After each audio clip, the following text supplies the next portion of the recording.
नमस्कार, आवाज समाचार देख रहे हैं आप और आपके साथ मैं हूं स्मिता रिशाल। वक्त हो गया 4 बजे की तमाम अहम और बड़ी खबरों का, जिस पर करेंगे नजर। लेकिन उससे पहले नजर इस वक्त की हेडलाइंस पर।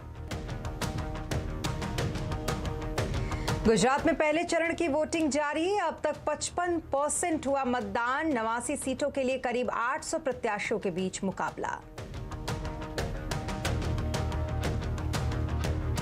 बाजार में सेंसेक्स निफ्टी की रिकॉर्ड क्लोजिंग। सेंसेक्स 185 अंक चढ़ा और निफ्टी 54 अंक बढ़ा। मिड और स्मॉल कैप शेयरों में तेजी। एनर्जी, एफएमसीजी और ऑटो शेयरों में गिरावट। नवंबर में जीएसटी कलेक्शन 1.45 लाख करोड़ रुपए से ज्यादा, लेकिन अक्टूबर के मुकाबले करीब 6,000 करोड़ रुपए की गिरावट। आज से औपचारिक रूप से भारत के G20 की अध्यक्षता की शुरुआत। एक साल में 50 से अधिक जगहों पर 200 बैठकों की अध्यक्षता करेगा भारत। नवंबर में 21% बढ़ी टाटा मोटर्स की बिक्री। आयशर ने भी बेची 40% ज्यादा गाड़ियां, लेकिन अनुमान से कमजोर रही बजाज ऑटो, टीवीएस मोटर्स की सेल्स। ऑटो शेयरों में आज मुनाफा वसूली। देश में पहली बार आज से रिटेल के लिए डिजिटल करेंसी की शुरुआत। आज 4 शहरों में पायलट प्रोजेक्ट के तौर पर हुआ लॉन्च। आफ्ताब ने नार्को में कबूला गुनाह। जिस हथियार से किया कत्ल उसके बारे में भी बताया। मोबाइल और कपड़े फेंकने की मानी बात।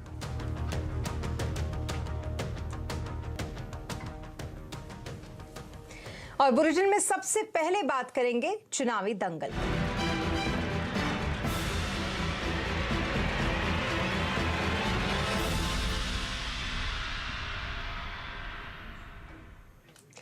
गुजरात में पहले चरण के लिए वोटिंग जारी है। आज 19 जिलों की 89 सीटों के लिए मतदान हो रहा है। अब तक 55% वोटिंग हो चुकी है। वोटिंग को लेकर किस तरीके का माहौल है, इस चरण में किन दिग्गजों की किस्मत दांव पर लगी है, इन तमाम चीजों पर बात करने के लिए हमारे साथ हैं गुजरात के सुरेंद्रनगर से हमारे संवाददाता केतन जोशी। केतन, गुजरात में कैसा चल रहा है मतदान फिलहाल? बिल्कुल, देखिए इस वक्त हम सौराष्ट्र के सुरेंद्रनगर जिले में मौजूद है। सबसे पहले हम अपने दर्शकों को दिखाना चाहेंगे कि 1 घंटा मतदान को बचा है और देखिए कितनी अच्छी भीड़ यहाँ देखने को मिल रही है। महिलाओं की और पुरुषों की अलग अलग लाइन यहाँ पर आप देख सकते हैं। और अमूमन ऐसा ही होता है कि लास्ट 2 ओवर में सबसे अधिक है वो वोटिंग होता है और यहाँ पर लोग अपना मताधिकार का उपयोग करने के लिए कतार में खड़े हैं। अगर ओवरऑल बात की जाए तो अब तक 55% वोटिंग हो चुकी है और जो 2017 की हम बात करें तो 68% वोटिंग थी। शायद उससे भी ये आंकड़ा बढ़ सकता है अगर इसी तरह से वोटिंग रहा तो। और मान लीजिए कि 5 बज जाएंगे और कोई कैंपस में आ जाता है तो भी वोटिंग राइट उनको मिलता है, लेकिन वो बतौर कैंपस में उनको आ जाना चाहिए। रही बात सौराष्ट्र की, तो सौराष्ट्र में गोंडल जो एक सीट है वहाँ पर थोड़ी छुटपुट की घटनाएं सामने आई थी, एक आध फरियाद हुई थी। बाकी अब तक कोई ऐसी बड़ी वारदात नहीं हुई है जिनकी आशंका इलेक्शन कमीशन को थी, खासकर सौराष्ट्र में और गोंडल में। अगर हम बात करें सूरत यानी कि दक्षिण गुजरात की, तो जो आदिवासी बेल्ट है वहाँ सबसे अधिक, मतलब कि जो 4 जिले हैं वहाँ अब तक वहाँ 60% वोटिंग हो चुकी है और सूरत शहर में 51% वोटिंग हो गई है।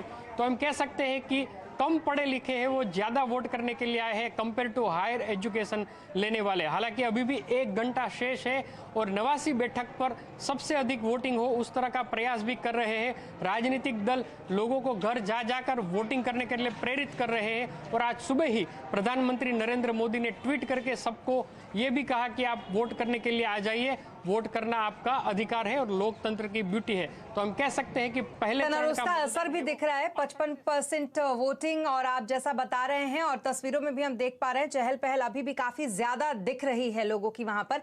लेकिन केतन, इन सब के बीच दफ्तरों का हाल बताइए जरा, किस तरीके का है, क्योंकि बड़े चेहरे हैं इस बार भी। अगर हम बात करें तो आज जिनकी किस्मत दांव पर लगी है, तो जितने भी ये पार्टी के दफ्तर हैं उनकी क्या हालचाल है और किस तरीके की गतिविधियां वहां पर? देखिए, खास करके भाजपा ने एक सारी पार्टियों को एक अच्छा लेसन भी दिया है कि पेज प्रमुख को अलर्ट किया जाए। जब भी चुनाव होते हैं तो A4 साइज का एक पेज होता है और उसमें जितने लोगों के नाम आ जाते हैं उस पर एक पेज प्रमुख को नियुक्त किया जाता है। और ये अब फॉर्मूला है वो न केवल भाजपा के पास, लेकिन उसको अब फॉलो कर रहे हैं कांग्रेस और आम आदमी पार्टी। तो जितने भी पार्टी के दफ्तर है वहां पर पेज प्रमुख को लगातार इंसिस्ट किया जा रहा है कि आपके जो 40 वोटर है उन्होंने वोटिंग कर लिया, अगर नहीं किया है तो क्यों नहीं किया, आप घर जाकर उनको समझाओ। तो बहुत ही चहल पहल बढ़ गई है।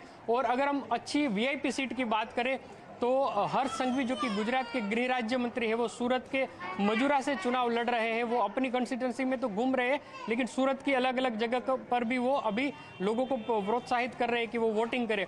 फिर ऑलराउंडर क्रिकेटर रविंद्र जाडेजा है, उनकी पत्नी जामनगर से कंसिस्ट कर रही है और वो भी पहली बार चुनाव लड़ रही है। तो लोगों में एक ग्लैमर भी है, उत्साह भी है।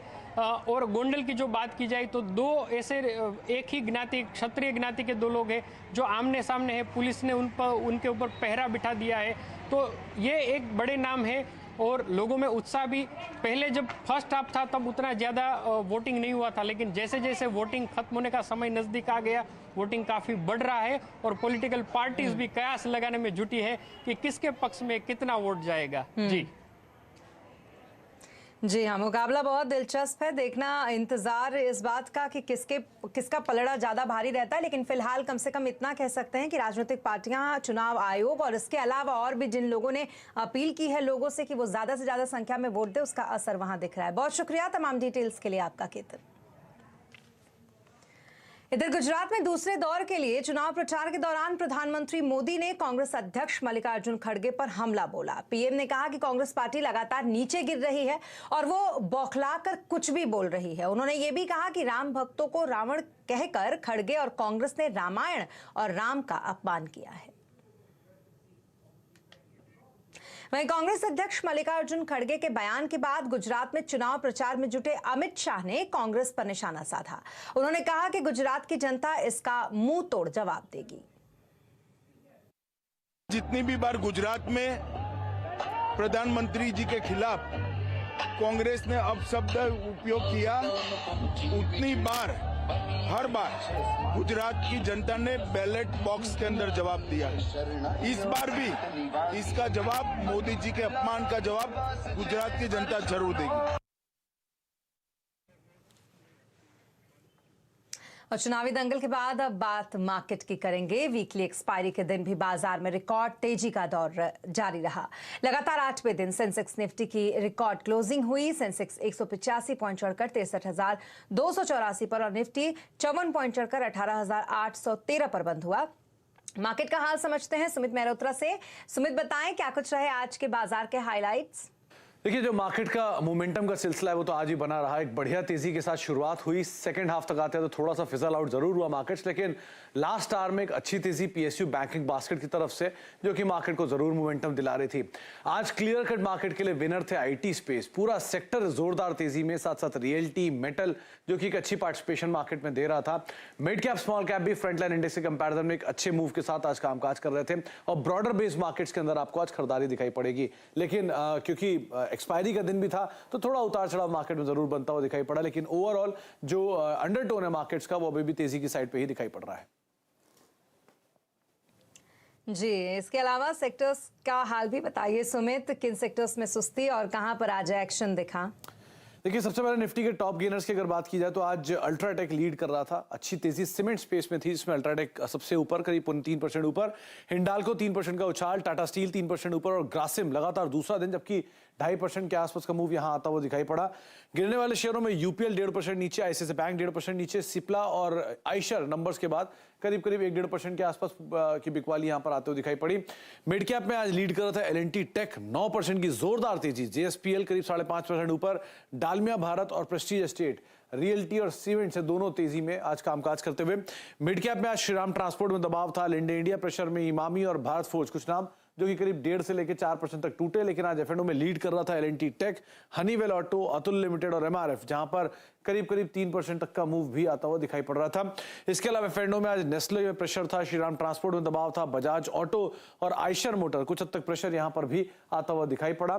इसके अलावा आईटी में लीड कर रहा था आज L&T tech, Mphasis, persistent system और TCS करीब करीब 2.5 से लेकर 9% तक का मूव इस स्पेस में देखने को मिला। और उसके अलावा मेटल जो कि आज JSPL लीड कर रहा था, हिंडाल्को, टाटा स्टील, वेदांता करीब करीब 2 से लेकर 5.5% तक का मूव यहां पर भी आता हुआ दिखाई पड़ा। तो ओवरऑल आज की तेजी एक बढ़िया आईटी और मेटल रियल्टी के नाम रही। अब देखना होगा कि हफ्ते के आखिरी कारोबारी सत्र में बाजार कैसे रिएक्ट करते हैं। जी बहुत शुक्रिया सुमित मार्केट अपडेट के लिए आपका। और मार्केट के बाद अब बात ऑटो नंबर्स की, वो इसलिए क्योंकि नवंबर में ऑटो की बिक्री मिली जुली रही है। टाटा मोटर्स ने 21% ज्यादा तो आयशर ने 40% ज्यादा गाड़ियां बेची। तो वहीं मारुति सुजुकी की अगर बात की जाए तो इसमें 14% की बढ़ोतरी हुई है। बजाज ऑटो में अनुमान से कमजोर आंकड़े रहे। यतिन हमारे साथ जुड़ रहे हैं, यतिन से समझेंगे ये पूरा नंबर। यतिन बताएं क्या कुछ है डिटेल्स। देखिए, जहां तक कि ऑटो बिक्री के आंकड़ों का सवाल है, इस जो नवंबर महीने के डेटा रिपोर्ट हुए हैं वो काफ़ी मिक्स्ड हैं। इनफैक्ट अगर हम शुरू करें मारुति सुजुकी के साथ, तो यहाँ भी अगर हम देखें तो कुल मिला के बिक्री आपके स्क्रीन पे 14% बढ़ के लगभग 1.6 लाख यूनिट के आसपास आई। ऑब्वियसली एस्टिमेट्स की अगर हम बात करें तो करीब अनुमान के मुकाबले 7-8 हज़ार यूनिट्स कमी आए। जहाँ तक कि बजाज ऑटो का सवाल है, बिक्री में हमने लगभग 19% की कटौती देखी, लगभग 3,06,000 यूनिट्स के आसपास की बिक्री यहाँ आई। इसका मेन रीज़न था कि एक्सपोर्ट मार्केट्स काफ़ी वीक हो चले हैं बजाज ऑटो के लिए, और इसी वजह से ओवरऑल नंबर्स में थोड़ी बहुत कमजोरी दिख रही है। जहाँ तक कि एस्कॉर्ट्स की बिक्री का सवाल है, यहाँ आपको 12% की जो है अनुमान से बेटर बिक्री आती हुई दिखाई दी। Mahindra and Mahindra automotive segment की बात करें तो यहाँ बहुत ही ज़बरदस्त तरीके से आपको अच्छी सेल्स आती हुई दिखाई दी, क्योंकि अगर हम देखें महिंद्रा एंड महिंद्रा के लिए XUV 700 जैसी नए मॉडल्स पे ज़ोरदार आपको बुकिंग्स और ऑफटेक आता हुआ दिखाई पड़ रहा है। अशोक लेलैंड और टाटा मोटर्स की बात करें तो यहाँ भी आपको हाई डबल डिजिट्स में वॉल्यूम ग्रोथ दिखाई दिया। इनफैक्ट अगर हम टाटा मोटर्स की बात करें तो कुल बिक्री लगभग 21% से बढ़ती हुई नजर आई नवंबर के महीने में। ओवरऑल अगर हम देखें तो कमर्शियल व्हीकल्स की बिक्री अच्छी थी। हालांकि अगर हम 2 व्हीलर्स की बात करें या 4 व्हीलर्स की बात करें, अनुमान से थोड़े नीचे यहाँ ओवरऑल नंबर्स आते हुए नजर पड़े। जी बहुत शुक्रिया तमाम डिटेल्स के लिए आपका यतिन। और अब बात जीएसटी की करेंगे, क्योंकि लगातार 9वें महीने जीएसटी कलेक्शन 1,40,000 करोड़ से ऊपर रहा। नवंबर में 1,45,000 करोड़ का ग्रॉस कलेक्शन दर्ज हुआ। डिटेल लेते हैं इस पर आलोक प्रियदर्शी से। आलोक बताएं, नवंबर में जीएसटी डाटा में क्या कुछ खास? बिल्कुल, देखिए जो नवंबर में कलेक्शन आया है 1,45,867 करोड़ का कलेक्शन आया है। हालांकि ये देखें तो पिछले महीने जो कलेक्शन आया था अक्टूबर का 1,52,000 करोड़ पे, उससे करीब 6,000 करोड़ कम है। और उम्मीद की जा रही थी कि जो दिवाली का कलेक्शन होगा वो इसी महीने में होगा, उससे ज़्यादा फिगर आएगा, लेकिन थोड़ी सी कमी आई है। लेकिन ऑन एन एवरेज अगर पिछले 9 महीने का डाटा उठा कर देखें तो लगातार 1,40,000 करोड़ से ज़्यादा का कलेक्शन हुआ है। सरकार के लिए काफ़ी अच्छी बात है, सरकार के फिजिकल डेफिसिट के लिए भी काफ़ी अच्छी खबर है। और कुल मिलाकर देखें तो जो 1,68,000 करोड़ रुपए का जो रिकॉर्ड था अप्रैल महीने का, उसको सरकार लगातार आने वाले दिनों में टच करने की कोशिश करेगी। और सरकार की तरफ से यही है कि ये कलेक्शन इससे भी ज़्यादा कलेक्शन हो सकता है। तो कुल मिलाकर देखें तो जो जीएसटी के कलेक्शन को लेकर सरकार की जो उम्मीद थी वो उम्मीद के मुताबिक ही है। और जो देखें तो पिछले साल नवंबर के मुकाबले 11% कलेक्शन नवंबर का ज़्यादा है। और इसमें अगर बात करें तो जो इंपोर्ट पिछले दिनों बहुत ज़्यादा हुआ, उससे जो सरकार को रेवेन्यू हुआ वो 20% से ज़्यादा है। तो ये कुल मिलाकर जीएसटी कलेक्शन का फिगर है। और अगर देखें तो कुछ राज्य जो छोटे राज्य हैं वहाँ से कलेक्शन लगातार बहुत ज़्यादा आ रहा है। और बड़े राज्यों में भी अगर देखें तो बिहार का काफ़ी अच्छा स्थान है, करीब 28% कलेक्शन वहाँ per month on month basis पे बढ़ा है। और छोटे राज्य हमेशा से अच्छा करते हैं। लद्दाख में 273% कलेक्शन, 277% कलेक्शन ज़्यादा हुआ है। तो ये काफ़ी अच्छी खबर है। जी बहुत शुक्रिया तमाम डिटेल्स के लिए आपका आलोक। तो ये तो रहे जीएसटी के डेटा, लेकिन अब बात आरबीआई की, जहां आज से आरबीआई ने रिटेल यूजर्स के लिए डिजिटल रुपए का पायलट प्रोजेक्ट शुरू कर दिया है। अब इसे 4 शहरों में चुनिंदा ग्राहकों के साथ ट्राई इसे किया जा रहा है, लेकिन जल्द ही ये सेंट्रल बैंक डिजिटल करेंसी कागज के नोटों का एक विकल्प बनेगी और ऑनलाइन ट्रांजैक्शन ज्यादा सुरक्षित हो गया। क्या होता है ई रुपया और आप कैसे इसका इस्तेमाल कर पाएंगे, बता रहे हैं लक्ष्मण रॉय। रिजर्व बैंक ने जिस डिजिटल रुपया की शुरुआत की है उससे रुपये के लेन देन की पूरी दुनिया बदलने वाली है। ये आखिर डिजिटल रुपया है क्या? डिजिटल रुपया, जिसको हम ई रुपया भी कहते हैं, एक तरीके का डिजिटल टोकन है। ये डिजिटल टोकन जो है ये आपको कानूनी दर्जा वैसे ही प्राप्त है जैसे कि रुपया को कानूनी दर्जा प्राप्त होता है। और जितने डिनोमिनेशन के रुपये और सिक्के होते हैं, यानी 50 रुपये, 100 रुपये, 200 रुपये, 500 रुपये, उतने ही डिनोमिनेशन के डिजिटल टोकन भी जारी किए जाएंगे। ये जो डिजिटल टोकन जारी किए जाएंगे वो बैंक इसको जारी करेगा, ये ई रुपया या डिजिटल रुपया कह लें।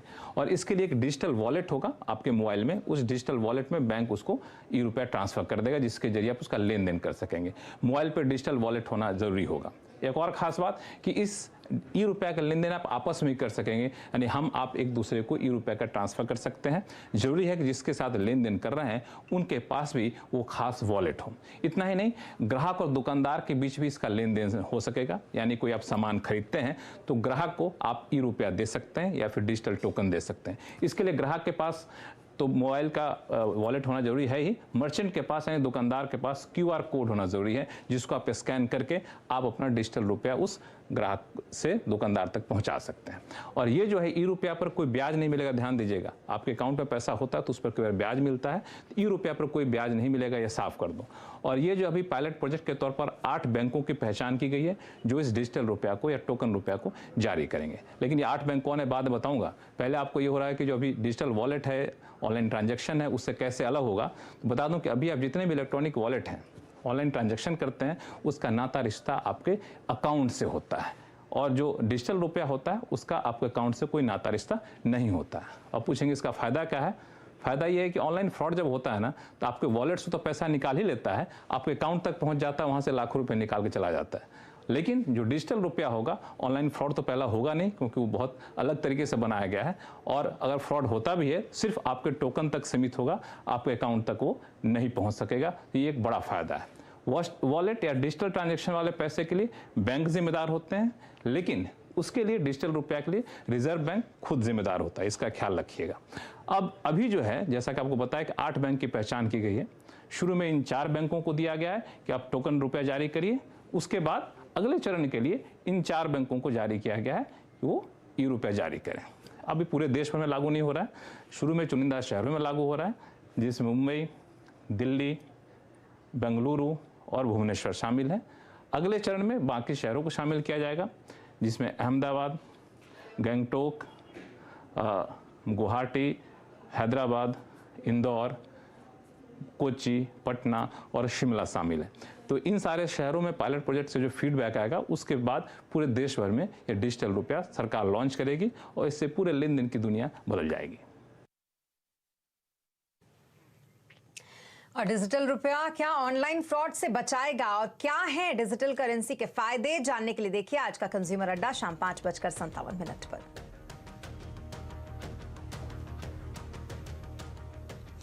अब हवाई यात्रा में आपका चेहरा ही आपका बोर्डिंग पास होगा। आज से देश के 3 एयरपोर्ट दिल्ली, बेंगलुरु और वाराणसी से डीजी यात्रा की शुरुआत हो चुकी है। कैसे काम करेगा ये पूरा सिस्टम, बता रहे हैं रोहन सिंह।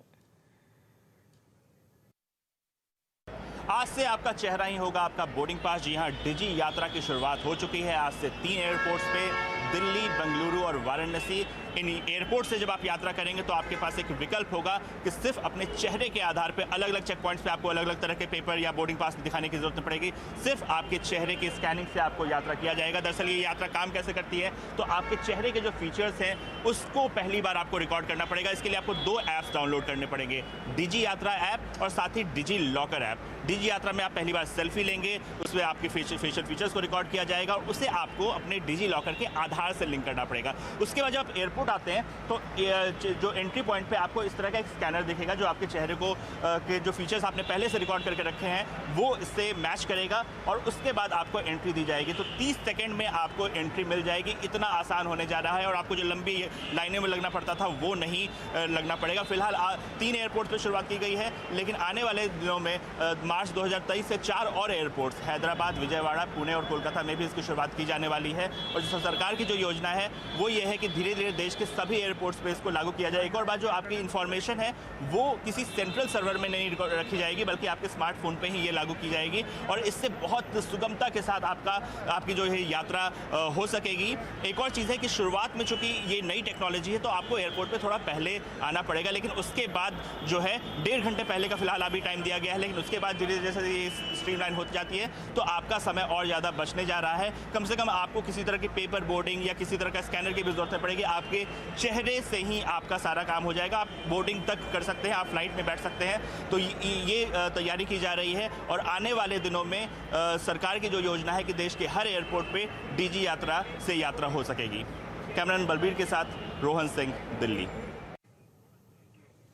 तो वहीं सिविल एविएशन मंत्री ज्योतिरादित्य सिंधिया ने कहा है कि डीजी यात्रा में लिया गया डेटा लोगों के मोबाइल में ही सुरक्षित होगा। अभी मैनुअल सिस्टम में भी ये जारी रहेगा, लेकिन सुविधाजनक होने के चलते सभी लोग डीजी यात्रा को अपनाएंगे। एक तरीके से एक क्रांति पूरे विश्व में आई है महामारी की वजह से, जहां लोग आजकल अपने मोबाइल फोन्स पे टेक्नोलॉजी पर ज़्यादा विश्वास भी करने लगे हैं। मुझे पूरा विश्वास है कि जैसे आज भी हमने देखा कि जैसे जैसे लोग कतार में खड़े होकर निकल रहे थे डीजी यात्रा से, अतिशयोक्ति नहीं होगी अगर मैं कहूं कि 1-2 सेकंड की बात है, जहां हम लोगों को 8, 9, 10 सेकंड इंतज़ार करना पड़ता था। प्रोसेस कार्ड, पहला बोर्डिंग पास दिखाओ, फिर आधार कार्ड दिखाओ, फिर वो कंप्यूटर में लॉग हो, ये तो फट करके दरवाजे खुल जाते हैं फोटोग्राफ लेकर। भारत जोड़ो यात्रा में आए स्वरा भास्कर और बढ़ी सियासत, बताएंगे पूरी खबर ब्रेक के बाद।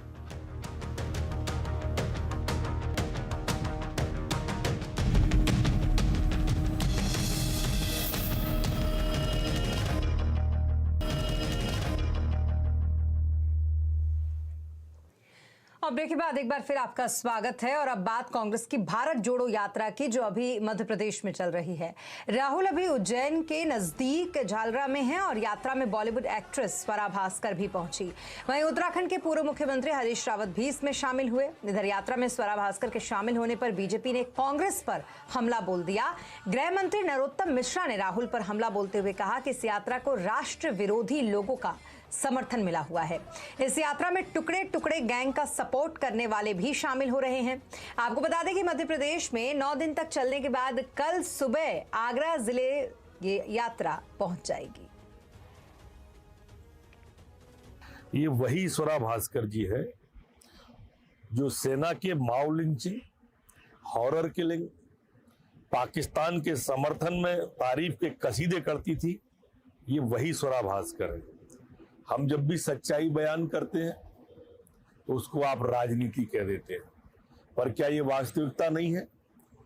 कन्हैया कुमार आपके साथ में, सुशांत सिंह जी आपकी यात्रा में, स्वरा भास्कर जी आपकी यात्रा में, पाकिस्तान को जिंदाबाद कहने वाली बच्ची आपकी यात्रा में, ये सब टुकड़े टुकड़े गैंग के लोग, उस मानसिकता के लोग, उसको समर्थन करने वाले लोग, राष्ट्र के विरोधी लोगों को समर्थन करने वाले लोग हैं, वो सब आपकी यात्रा में शामिल। क्या ये भारत जोड़ो की जगह भारत तोड़ो वाले लोगों को समर्थन करती नहीं है यात्रा दिख रही? और अब बात श्रद्धा मर्डर केस की, जिसमें आज आफ्ताब का नार्को टेस्ट हुआ। नार्को टेस्ट में आफ्ताब ने कबूल कर लिया कि उसने श्रद्धा का मर्डर किया है। आफ्ताब ने जिस हथियार से इस वारदात को अंजाम दिया उसके बारे में भी उसने बताया। आफ्ताब ने यह भी बताया कि उसने कपड़े और मोबाइल को कहां फेंका है।